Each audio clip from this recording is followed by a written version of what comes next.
નંદરાજાએ યશોદાને કહ્યું છે, યશોદા આજે આખા ગામમાં આમંત્રણ આપજો, આપણે પુત્ર પ્રેમની વધાય વખતે સૌ કોઈ આવ્યા, મેં કોઈને ભેટ સુગંધો આપવાના ભૂલી ગયા હોય તો આજે આપણે ઉત્સવ કરીએ, લાલાએ કરોડ બદલી છે, આપણે સૌને આજે મન મૂકીને દાન આપવા છે। યશોદાએ આખા ગામને આમંત્રણ આપ્યું છે। નંદરાણીએ કહ્યું આજે સંકોચ કરશો નહીં, છૂટા હાથે દાન આપવું છે। લક્ષ્મીપતિ ઘરમાં આવ્યા ને એટલે લક્ષ્મીજી પાછળ પાછળ આવી ગયા। લક્ષ્મીપતિ આવ્યા એટલે લક્ષ્મીજી આવી ગયા। કનૈયાને આજે દોડી આવે છે। યશોદા તેને પ્રેમથી આવકારે છે, પૂજા કરે છે। સૌ કોઈ કનૈયાના પ્રાગટ્યના દિવસે યશોદાને જે ભેટ આપી હતી ને એનો આજે બદલો આવ્યો છે। ગોપીઓ બાળ કનૈયાને ઘણી ભેટો આપી।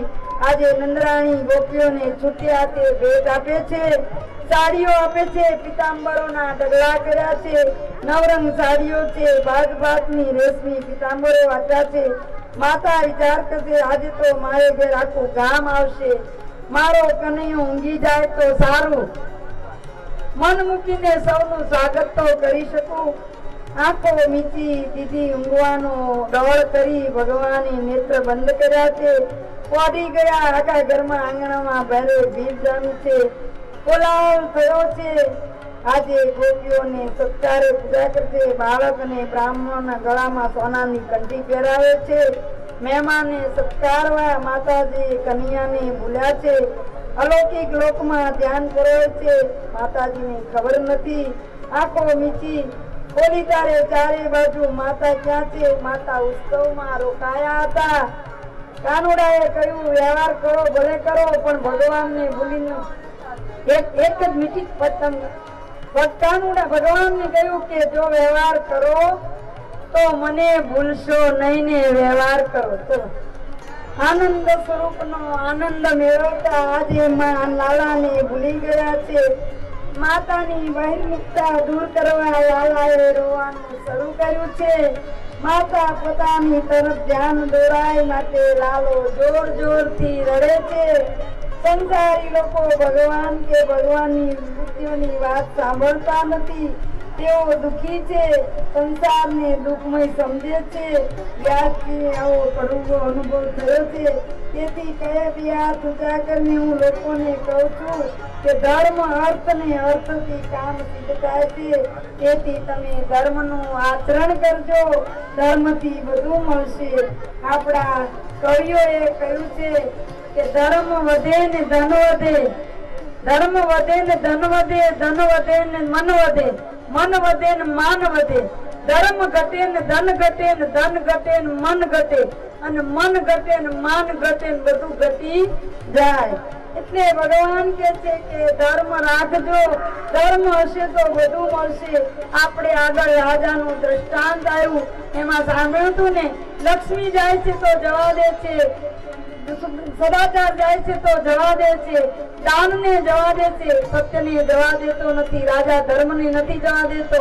ત્યારે આની પાછળ સત્યની પાછળ ધર્મ આવે છે, ધર્મની પાછળ લક્ષ્મી આવે છે, સદાચાર આવે છે, યશ આવે છે, બધું જ આવે છે। એમ ધર્મ મહાન છે, પોતાનો ધર્મ હોય સૌએ ધર્મ રાખવો જોઈએ। ધર્મથી જ માણસ આગળ વધે છે, ધર્મથી જ્ઞાન વધે છે, ધર્મથી માણસને પોતાનો રસ્તો પણ ધર્મ બતાવે છે। માતાને લાલાનું રુદન સંભળાતું નથી, 3 માસનું બાળક રડે એટલે હાથ પગ ઉચાળે છે। આજે બાલકૃષ્ણ બે કમળ પગ ઊંચા કર્યા છે, નાનકડા આંબાની નવી કૂપો કરતા તેના પગ કોમળ છે। ઉત્તરેખાથી સૌ બધા બાળકૃષ્ણ ચરણ સ્પર્શ માત્રથી ગાડું ઊંધું વળી ગયું છે। ગાડામાં ભરેલા દૂધ, દહીં, ઘી, માખણ પાત્રો ભાંગી ગયા છે, પદાર્થો ધોવાઈ ગયા છે, ગાડાના પૈડા નીકળી ગયા છે। આપણો સંસાર પણ ગાડાના પૈડા જેવો છે, સખત આવે છે, ભિન્ન ભિન્ન રસોથી ભરેલા પાત્રો બધા તૂટી જાય છે, ધોવાઈ જાય છે।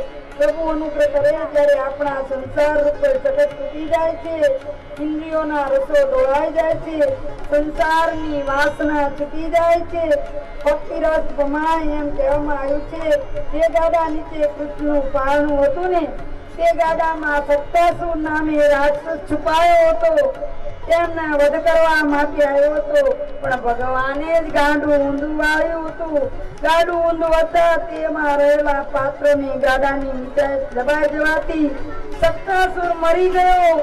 બાલકૃષ્ણ અસુરને માર્યા છે, પણ તે બધા માનવ મનના દોષ છે. લોભ, તૃણા, સત્વ, અશુદ્ધિ, ભક્તિનો અભાવ આદિ દોષોને દૂર કરવા સર્પાનંદે દાન કર્યું છે.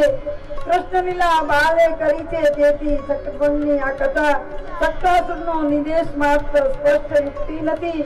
ગાડું ઊંધું વળ્યું, રંગમાં ભંગ પડ્યો. જશોદાજી દોડતા આવ્યા, પાન ભૂલી ગયા છે. નંદરાય આકુળ વિકળ થઈ ગયા છે. જશોદારી રડવા લાગ્યા, ગભરાઈ ગયા છે. ગોપીઓ પણ દોડતી આવી કૃષ્ણને પારણામાં પડ્યા છે અને રડે છે. માતાએ રડતા લાલાને ઉઠાવી લીધા, ગોદમાં દોરાવા બેઠા. ગાડું પડેલું સૌએ જોયું ને પડવાનું કોઈને કારણ સમજાયું નહીં. ગોવાળોએ કહ્યું, બાળકો આવી કહેવા લાગ્યા, લાલાએ લાત મારીને ગાડું ઊંધું વળી ગયું. કોઈ સાચી વાત માનતા નથી. બાલકૃષ્ણ પૈપાન કરે છે. લાલાને ભૂલેલા માતા લાલામય બની ગયા છે. સત્યભંગની કથાનું રહસ્ય પ્રમાણે છે. માતાને પ્રભુ પરાયણ બનાવવા ભગવાને આ અદભુત બાલ ચરિત્રનું લીલા કરી છે.